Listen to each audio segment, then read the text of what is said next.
Hi bro. Hi, வணக்கம். என்ன படம் பார்த்துட்டு வந்தேன் இன்னைக்கு இல்லை, நேற்று நேற்று வந்து கொம்பு சிவி நம்ம விஜயகாந்தோட பையன் சண்முக பாண்டியன் அவர் நடித்த படம். ஸோ ஓகே, படம் எப்படி இருக்கு? படம் பார்த்தீங்கன்னா ஃபர்ஸ்ட் நம்ம கதையில் யாரெல்லாம் நடிச்சிருக்கா அது சொல்லு. நடிச்சிருக்கிறது நம்ம விஜயகாந்தோட பையன் அவர் நடிச்சிருக்காரு. சரத்குமார் முக்கியமான ரோல் பண்ணியிருக்காரு. ஹீரோயின் வந்து ஒரு டெபியூட்டன்ட் ஹீரோயின், அவங்க வந்து தர்ணிகா அவங்க பண்ணியிருக்காங்க. அப்புறம் அங்கங்கே காமெடிக்கு முனிஷ்காந்த் இருக்காரு, காளி வெங்கட் இருக்காங்க, இந்த மாதிரி நிறைய மரியம் ஜார்ஜ் அவர் இருக்கிறாரு. இந்த மாதிரி நிறைய பேர் இருக்கிறாங்க காமெடிக்கு. மேக்ஸிமம் படம் வந்து காமெடியான படம் தான். ஸோ காமெடிக்கு யாரெல்லாம் தேவையோ அவங்க எல்லாமே இருக்காங்க. கொம்பு சிவி, அது என்ன சிவி? கொம்பு சிவி அப்படிங்கிறது நம்ம ஹீரோவோட கேரக்டர். படத்தில் பார்த்தீங்கன்னா ஹீரோ வந்து பாண்டியன் அப்படிங்கிற கேரக்டர் பண்ணியிருக்காரு. பட் அவர் வந்து நம்ம சரத்குமார் சாருக்கு வந்து கொம்பு சிவி விட்டுட்டே இருப்பார். அதாவது ஒரு மாதிரி புஷ் பண்ணிகிட்டே இருப்பார். அந்த மாதிரியான கேரக்டர், மோட்டிவேஷன். மோட்டிவேஷன் மாதிரி. அவனை தொட்ட நீ கெட்ட, இவனை தொட்ட நீ கெட்டங்கிற மாதிரி ரெண்டு பேரும் ஒரு அப்பா பையன் கேரக்டரா? இல்லை, அப்பா பையன் கேரக்டரில். ஆக்சுவலாக அது ஃபஸ்ட்டு எப்படி ஸ்டார்ட் ஆகும்னா, பாண்டியோட அம்மா வந்து ஒரு ப்ராப்ளம்ல இறந்துருவாங்க. அப்படி இருக்கப்போ இவர் வந்து தட்டு எடுத்து வளர்த்துவார் நம்ம பாண்டியனை. ஸோ அப்படி இருக்கப்போ அவங்க ரெண்டு பேர்த்துக்கும் ஒரு நல்ல ஒரு கெமிஸ்ட்ரி ஒன்று இருக்கும். கேரக்டர் நேம் பார்த்தீங்கன்னா ரொக்கப்புலி அப்படின்னு ஒரு கேரக்டர். கம்பம், தேனி அந்த சுற்றுவட்டாரத்தில் நடக்கிற ஒரு கதை. இது ஆக்சுவலாக ஒரு உண்மை கதை அப்படிங்கிற மாதிரி சொல்கிறாங்க. 1970s பார்த்தீங்கன்னா அந்த கம்பம் ஏரியாவில் அந்த வைகை டேமில் வந்து சில வீடுகள்லாம் வந்து இருந்ததாகவும், அந்த வீடு வந்து டேம் நிறைஞ்சிருச்சு அப்படிங்கிறதுனால வீட்டையெல்லாம் காலி பண்ணாங்க அரசாங்கம். நீங்கள்லாம் வந்து வேறு இடத்துல போயிருங்க அப்படிங்கிற மாதிரி. பட் அவங்களுக்கு மீன் பிடிக்கிறது தானே தொழில். அப்போ மீன் பிடிக்க முடியாது அப்படிங்கிறப்போ அவங்க வந்து வருமானத்துக்கு ரொம்ப கஷ்டப்பட்டாங்க. அப்படி கஷ்டப்படுறப்போ சில பேர் என்ன பண்ணாங்கன்னா, வருமானத்துக்காக கஞ்சா விற்க ஆரம்பித்தாங்க. ஸோ கவர்மெண்ட்டே அவங்கள சரியாக பார்த்துக்கல அப்படிங்கிறப்போ நான் என்ன பண்ணேன், உங்களுக்கு என்ன அப்படிங்கிற மாதிரி கஞ்சா விற்க ஆரம்பித்ததா சில தகவல் இருக்குது. அப்படி இருக்கப்போ அவங்கள வந்து கேஸ் போட்டு போலீஸ்லாம் பிடிச்சிட்டு போய் ஒரு விஷயம் பண்ணி, இந்த மாதிரி ஒரு விஷயம் வந்து ஸ்டில் இப்போ வரைக்கும் நடந்துகிட்ருக்கு. அதாவது என் லேண்ட் வந்து அங்கே இருந்தது, நான் என்ன பண்ணுறது?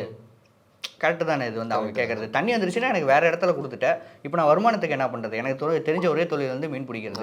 இப்போ என்னால் மீனும் பிடிக்க முடியாது, ஒரு வாழ்வாதாரத்தையே காலி பண்ணுற மாதிரியான கதை. ஆமாம், ஆக்சுவலாக அந்த மாதிரியான கதை. பட் இதை இன்னும் ஸ்ட்ராங்காக சொல்லியிருக்காங்களா அப்படின்னு கேட்டால் நிச்சயமாக இல்லை. கதையை வந்து நல்லா ஸ்ட்ராங்கான ஒரு மேட்ரை சூப்பராக எடுத்துக்கிட்டாங்க. பட் இதை வச்சு நீ சூப்பராக கொண்டு போயிருக்கலாம். அப்படி கொண்டு போனாங்களா இல்லையான்னு கேட்டால், மோஸ்ட்லி இந்த மாதிரி கதைக்களங்கள்லாம் நிறைய இப்போ வந்துக்கிட்டு தான் இருக்குது. கிட்டத்தட்ட சொல்லணும்னா டேரக்டர் வந்து போன்றாம்ல, வருத்தப்படாத வாலிபர் சங்கம் படம்லாம் எடுத்தவர். கிட்டத்தட்ட அந்த ஜானர் தான் இருக்கா, இல்லை வேறு ஏதாவது ஜானரில் இருக்கா இது? ஆக்சுவலாக நீ வருத்தப்படாத வாலிபர் சங்கமும் சரி, ரஜினி முருகனும் சரி, அடுத்தடுத்த அந்த படங்களும் சரி, ஒரு உண்மை சம்பவத்தை லைட்டாக எடுத்துக்கிட்டு அவரோட ஃபார்முலாவை யூஸ் பண்ணி கொஞ்சம் ஃபன்னாக கொண்டு போய் ஓரளவுக்கு நல்லா முடிப்பார். இந்த இடத்துல பார்த்தீங்கன்னா நம்ம கொம்பு சிவியில் அது பர்ஃபெக்டாக ஒர்க் ஆகிருக்கான்னா கொஞ்சம் மிஸ் ஆகிருக்கும் அப்படின்னு எனக்கு தோணுது.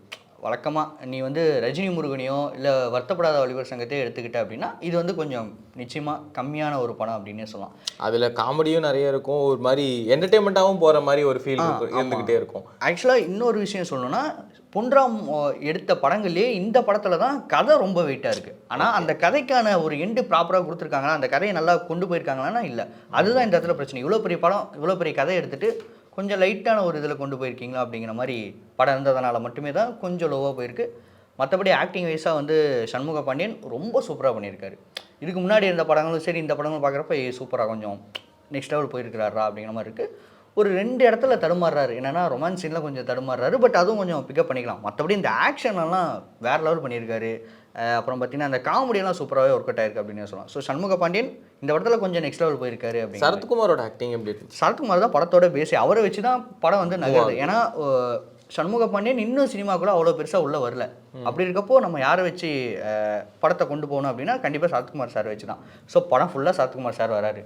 மோஸ்ட்லி சரத்குமார் சார்னாலே ஒரு ஆக்ஷன் இருக்கும், ஆனால் அதுக்கு தகுந்த மாதிரி அவரோட ஆக்டிங்குமே நல்லா இருக்கும். ஆனால் அவரே தனியாக ஃபன் பண்ணுவார், அதுக்குள்ளே ஒரு ஃபன் இருக்கும். ஆமாம், இந்த படத்தில் பொன்ராம் வந்து ஃபன்னு அப்படிங்கிற விஷயத்தில் நல்லாவே பண்ணியிருக்காரு. முன்னாடி இந்த படங்கள் மாதிரியே இருக்குது. ரொம்ப சூப்பராக இருக்கா, வருத்தப்படாத வாலிபர் சங்கம் அளவுக்கு இருக்கா அப்படின்னா இல்லை. பட் இதில் வந்து சரத்குமார் அவரோட சில ஃபன்னான எலமெண்ட்லாம் நல்லாயிருக்கு.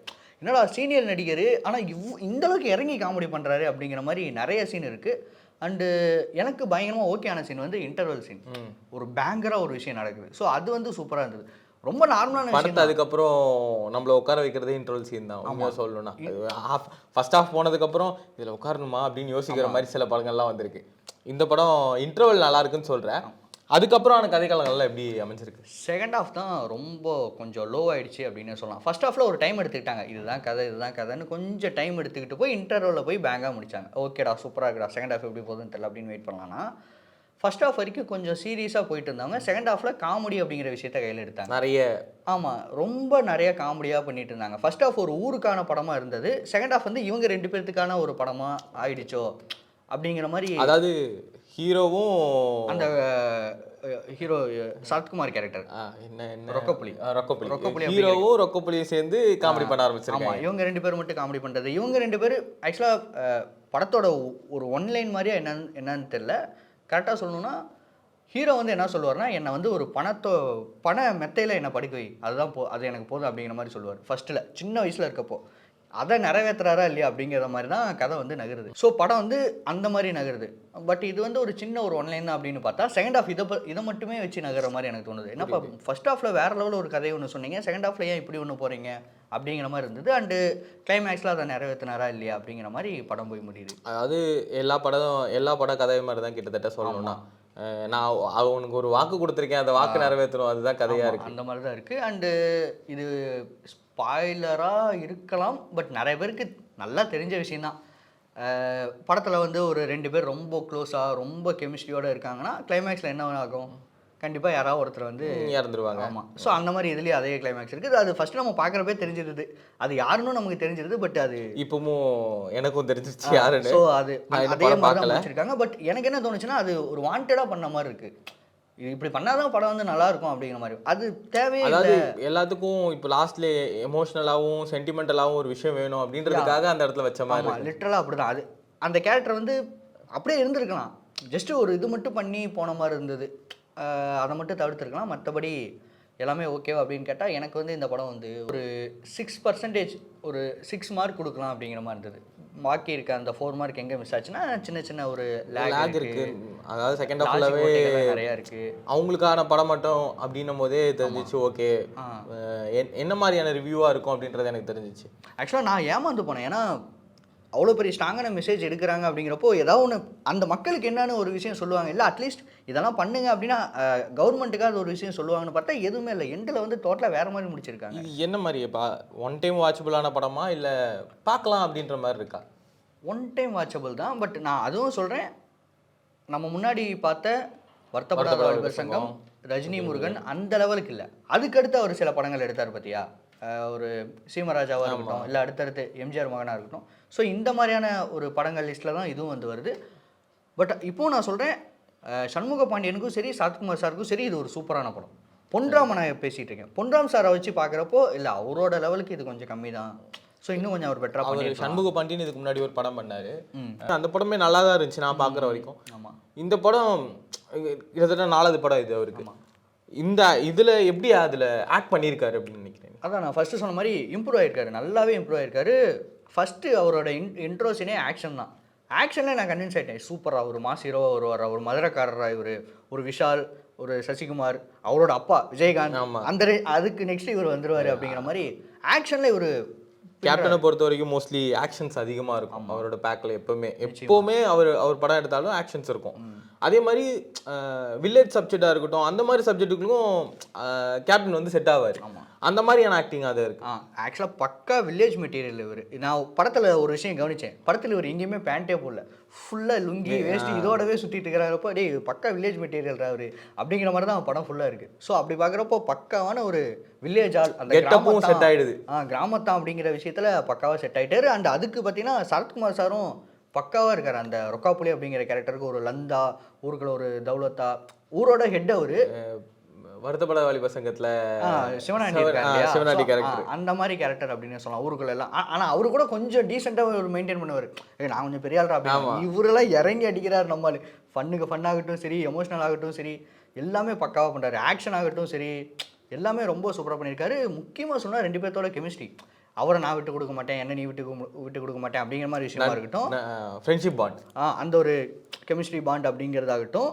ஒரு பாயிண்ட்டுக்கு மேலே ஐயோ அவன் மாட்டிக்கிட்டானா, சரி நான் தப்பிச்சு போயிடறேன் அப்படின்ட்டு இவன் வர்றதா இருக்கட்டும், இல்லை அவர் வர்றதா இருக்கட்டும், அந்த மாதிரி சீன்லாம் வந்து பயங்கரமாக தேட்டரில் வந்து எரப்டாச்சு அப்படின்னு சொல்லலாம். செம்ம காமெடியாக போச்சு.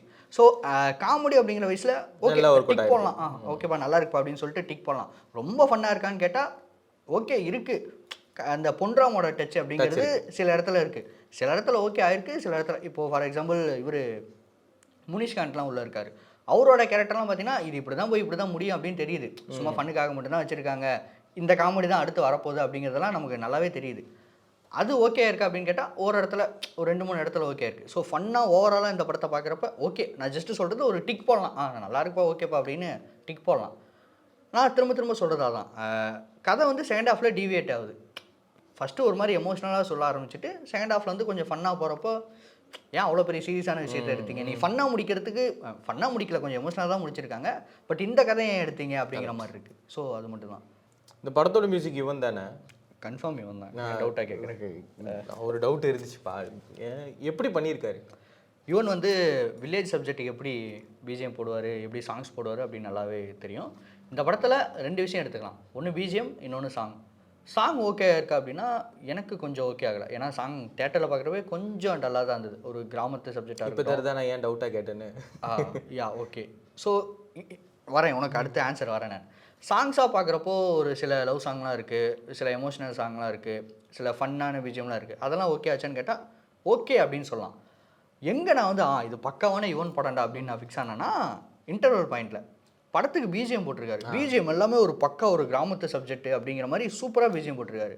லிட்டராக அது எந்த மாதிரி பிஜிஎம்மாக இருந்ததுன்னா சண்டைக்கோழி 2க்கு அவர் சில பிஜிஎம்லாம் போட்டிருப்பாரு. ஸோ அந்த மாதிரி இருக்கான்னு கேட்டால் அதை அப்படியே போட்டிருக்காரான்னு கேட்டால் அப்படி நான் சொல்ல, அதுக்கு நம்ம ஒரு கேலை பண்ண முடியாது, சூப்பராக வேறு லெவல் அப்படின்னு.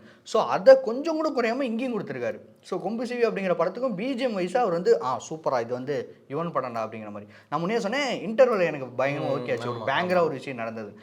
அவரோட பிஜிஎம்னால தான் அந்த பேங்கர் அப்படிங்கிற விஷயம். அந்த பேங்கர் என்ன நான் கேட்டுக்கிறேன், இப்போதைக்கு ரிவீல் பண்ண முடியாது நினைக்கிறேன், நான் பண்ணேன் நான். ஸோ ஒரு விஷயம் நடக்கும் சின்னதாக, இது ரிவீல் இல்லை, இது எல்லாத்துக்கும் தெரிஞ்ச விஷயம். நான் இது வாட் இஸ் தட் ட்ரைலரில் கூட சின்னதாக ஒரு ஷாட் வந்தது. போலீஸ் ஸ்டேஷனில் ஒரு விஷயம் நடக்கும் அந்த இன்டர்வலில். Okay okay. ஸோ நல்லா பேங்கராக பிஜிஎம் வைஸாகவும் சரி, ஆக்டிங் வைஸாகவும் சரி. நான் ஃபஸ்ட்டே சொன்னேன் இவர் சண்முக பாண்டியன் ஆக்ஷனில் பயங்கரமாக கலக்கிட்டார் அப்படின்னு. அவரோட ஆக்ஷனுக்கும் இவரோட பிஜிஎம்க்கும் பொன்ராமோட மேக்கிங்க்கும் சின்னதாக ஒரு ஃபன் எலமெண்ட் டச்சுக்கும் நீ இன்டர்வல் மட்டுமே சூப்பராக இது பொன்ராம் படம்டா அப்படிங்கிற மாதிரி ரிப்பீட்டில் போட்டு பார்க்கலாம்னு சொல்லியா? நிச்சயமாக நம்ம பார்க்கலாம் அந்த ஒரு இன்டர்வல் அப்படிங்கிறத பயங்கரமாக ஓகே ஆச்சு. அதுக்கு முக்கியமான ரீசன் யுவன். ஸோ அடுத்தடுத்து நிறைய எமோஷனல் சீன்லையும் நல்லா பண்ணியிருந்தார். சாங் வைஸாக எனக்கு கொஞ்சம் டவுன் ஆனது, பட் ஓவராலாக அந்த ஒரு பின்னணி இசைன்னு சொல்லுவாங்கள்ல பிஜிஎம் தான் அது. அப்படி பார்க்குறப்போ சூப்பராக நல்ல படம்டா அப்படிங்கிற மாதிரி. பழைய படத்தோட பொன்ராம் இதுக்கு முன்னாடி பண்ண படங்கள்லாம் இருக்குல்ல, அடுத்த பட வாலிப சங்கம், அதுக்கப்புறம் ரஜினி முருகன், இதோட டச்சு இல்லைன்னு சொல்லிட்டேன். ஓவராலாக இந்த படத்துக்கு வாட்சபிளாக இருக்கா, போகலாமா, இல்லை நைட்டு நான் புக் பண்ணலாமா வேணாமா, அதை சொல்லு. கண்டிப்பாக புக் பண்ணலாம். ஏன்னா நான் முன்னே சொன்ன மாதிரி பொன்ராமோட டச் மிஸ் ஆகுது. ஆனால் அடுத்த 2 பேர் இருக்கிறாங்க, சண்முக பாண்டியனும் சரத்குமார் சாரும் இருக்காங்க. அவங்க 2 பேத்துக்காக கண்டிப்பாக படத்துக்கு போகலாம். நீ பொன்ராம் படம் எப்படி பார்ப்ப, பெருசாக நீ லாஜிக்லாம் பார்க்க மாட்டேன். எப்படா வாழைப்பழத்தை எழுத்தா எப்படா கடையே விழும் அந்த மாதிரி கொஸ்டின்லாம் நம்ம கேட்டிருக்கவே மாட்டோம். ரஜினி அப்படிங்கிற ஒரு இதில் தான் பார்த்துருப்போம் முடியாது. ஸோ அந்த மாதிரி தான் பெருசாக லாஜிக்லாம் பார்க்காம நான் போய் உட்காந்து என்ஜாய் பண்ணுவோம். இவங்க 2 பேர்த்தோட அந்த ஒரு லந்தை பார்க்கணும், ஒரு எமோஷனை பார்க்கணும் அப்படிங்கிற மாதிரி இருக்கப்போ கண்டிப்பாக படம் வந்து ஓகேவாக இருக்குது. நிச்சயமாக தேட்டரில் போய்ட்டு ஒன் டைம் வாட்ச் பண்ணலாம். நைட்டு டிக்கெட் போட்டு கண்டிப்பாக பார்க்கலாம். கண்டிப்பாக போய்ட்டு வந்துடலாம். நிச்சயம் திரும்பி வருவியா நீ? பார்க்கலாம். ஏன்னா முக்கியமான விஷயம் இது, நம்ம விஜயகாந்த் சாருக்கு ஃபஸ்ட்டு ஒரு இது கொடுத்துருந்தாங்க, வாட் இஸ் தட் ட்ரிபியூட் மாதிரி கொடுத்துருந்தாங்க, ஒரு அனிமேஷன் மாதிரி கொடுத்துருந்தாங்க. அதெல்லாம் சூப்பராக இருந்தது, நிச்சயமாக நல்லா இருந்தது. இந்த கோட் படம், லியோ படம், இந்த மாதிரி ஒரு விஷயம் வரும் இல்லையா, இப்போ நம்ம கூலியில் வந்தது இல்லையா, அவரோட இதுக்கு முன்னாடி வந்த படத்துலையுமே சண்முக பாண்டியனோட இதுக்கு முன்னாடி வந்த படத்துலையுமே ஒரு சீனில் வருவார் விஜய் மாதிரி. இந்த இடத்துல இதில் வந்து படம் ஸ்டார்டிங்லேயே இது ரிலீஸ் ஆகிறது வாட் இஸ் தட் டைட்டில் வரது இருக்கா இல்லை வேற மாதிரியான ஏதாவது? இல்லை அனிமேஷனாக தான், நார்மல் அனிமேஷனாக தான் போயிருக்காங்க. அவரோட முன்னாடி படத்துலேருந்து ஒரு 15-20 அந்த மாதிரி ஒரு சும்மா மிக்சடாக போட்டு ஒரு அனிமேஷன் பண்ணியிருப்பாங்களா, அந்த மாதிரி ஒன்று பண்ணியிருந்தாங்க. அதுவும் நல்லாவே நல்லா. அதுக்கு பிஜிஎம் ஏதோ சூப்பர் பிஜிஎம் போட்டிருந்தாங்க. நான் இப்போ மறந்துட்டேன். நான் கண்டிப்பாக தேட்டரில் பாருங்கள், நல்லாவே இருக்குது. வந்து ஏதோ விஜயகாந்தோட பிஜிஎம் தான் போட்டிருந்தாங்க. எனக்கு அப்போ கேளப்பாச்சு, இப்போ எனக்கு நான் மறந்துட்டேன் அது என்ன பிஜிஎம். ஆனால் நிறைய இடத்துல விஜயகாந்தோட ரெஃபரன்ஸ் படத்தில் இருக்குது, நிறைய இருக்குது. சில இடத்துல வந்து வாண்டடாக வச்சிருக்காங்கடான்ட்டு இருக்குது, சில இடத்துல வந்து அன்எக்ஸ்பெக்டடாக டக்குன்னு ஒரு பிஜிஎம் போடுறா வேறு லெவல்ரா அப்படிங்கிற மாதிரி. அவரோட பையன் ஃப்ரேமில் நிற்கிறாரு, பிஜிஎம் வந்து பின்னாடி அவரோட கேப்டனோட பிஜிஎம் வர்றப்படியே போடுற வேற லெவல்ரா அப்படிங்கிற மாதிரி. ஸோ அந்த ஒரு வில்லேஜ் ஆளு அப்படிங்கிற மாதிரி விஷயத்தில் பிடிச்சிட்டாரு. கண்டிப்பாக அடுத்தடுத்து டேரக்டர் வந்து ஒரு வில்லேஜ் சப்ஜெக்ட் பண்ணோம் அப்படின்னா நம்ம சண்முக பாண்டியனை சூஸ் பண்ணலாம். பக்கா ஒரு கிராமத்தாண்டா தொடர்பு கொள்ளவும். நிச்சயமா தொடர்பு கொள்ளமோ. சண்முக நம்பர் எங்கள்கிட்ட இல்லை, இருந்துச்சுன்னா நீங்களே கீழே போட்டுக்கோங்க. கண்டிப்பாக நீங்கள் வந்து வாட் இஸ் தட் ஒரு கிராமத்து சப்ஜெக்டாக இருக்கட்டும், இந்த மாதிரி விஷயத்துக்கு நீங்கள் அவரை கான்டாக்ட் பண்ணலாம். அடுத்தடுத்து சிட்டி சப்ஜெக்ட்டும் பண்ணுவார், நிச்சயமாக போக போக பண்ணுவார். இப்போதைக்கு பக்காவான ஒரு கிராமத்தாண்டா, நம்ம ஊருக்காரண்டா அவர், நம்ம ஊருக்காரரா அவர் அப்படிங்கிற மாதிரி ஒரு விஷயம் இருக்குது. ஸோ ஓவராலாகவே நீ ஓடிடுவ. ஸோ ஓவராலாகவே படம் பார்க்குறப்போ நிச்சயமாக ஒரு நல்ல வைபே தருது. ஒரு ஒன் டைம் வாட்சபிள் தான் கண்டிப்பாக. எல்லாரும் போய் தேட்டரில் பாருங்கள். நிச்சயமாக.